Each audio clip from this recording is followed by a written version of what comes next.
é onde eu mais atuo, que é recepcionando os recém-nascidos no parto.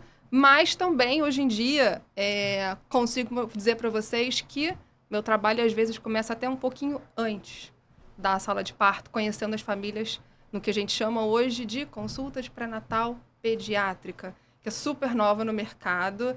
É uma recomendação da Sociedade Brasileira de Pediatria que se faça essa consulta. E a gente tem 2 cortes aqui de idade, né?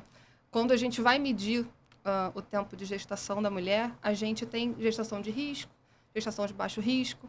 Então, as gestantes de baixo risco, a gente pede para ter essa consulta até 32, 34 semanas de gestação. E nas gestações de risco, um pouquinho antes, porque pode acontecer um parto prematuro.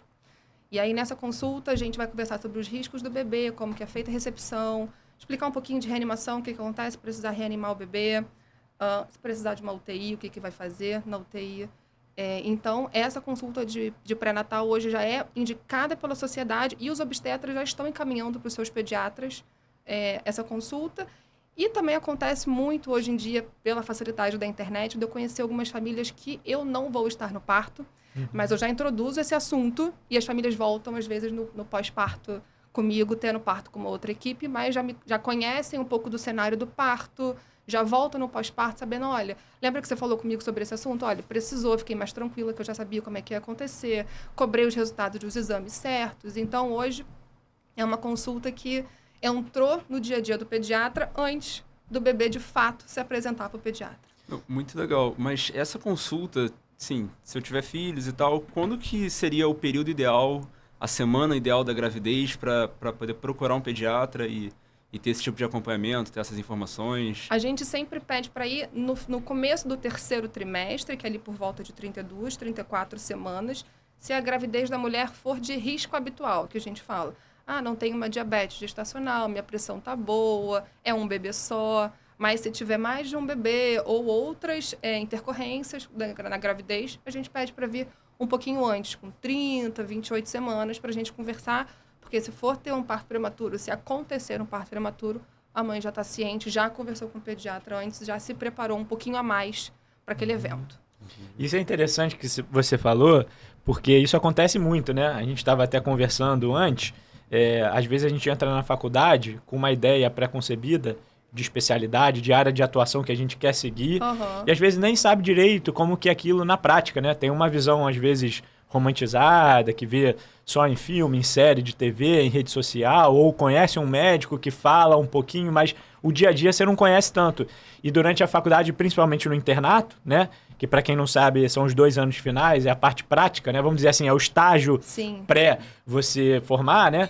Que você começa a ver no dia a dia, na prática. E aí, talvez, você chegou com uma ideia, eu quero participar ali do momento do parto, mas você identificou mais com a parte dos cuidados do bebê, né? E não, assim, da mãe, no caso, né?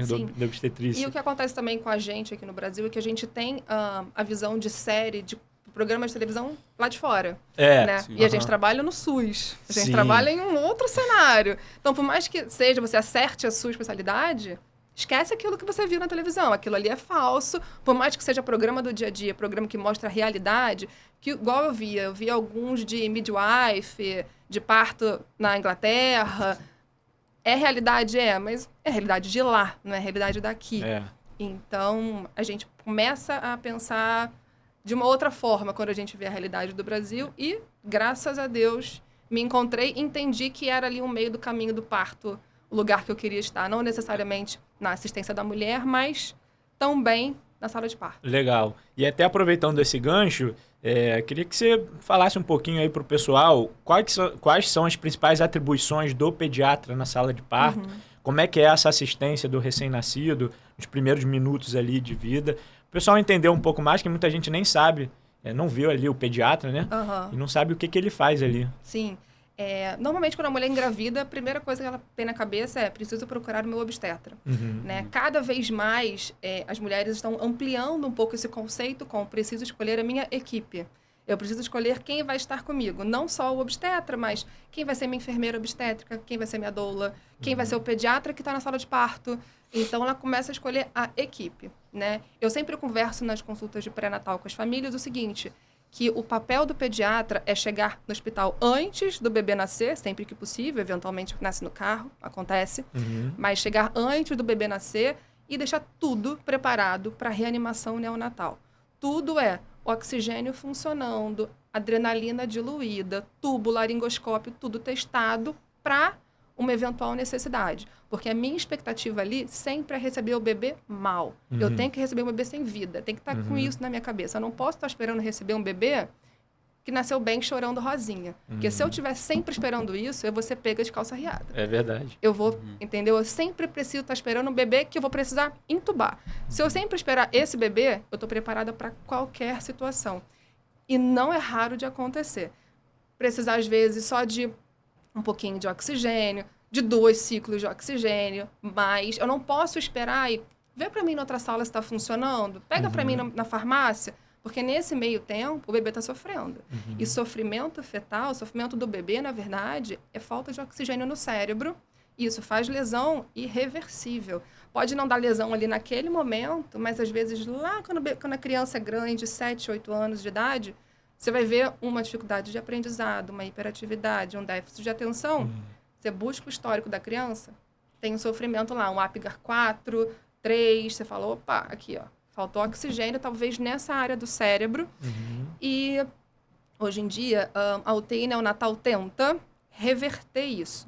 Tá? Existem uns protocolos que a gente chama hoje em dia de protocolo de hipotermia terapêutica, que a gente tenta diminuir o sofrimento fetal do cérebro do bebê que sofreu asfixia no parto, que teve falta de oxigênio. Então, a gente diminui o metabolismo, mantém o bebê resfriado. Depois de alguns dias, a gente volta o metabolismo do bebê com a temperatura normal.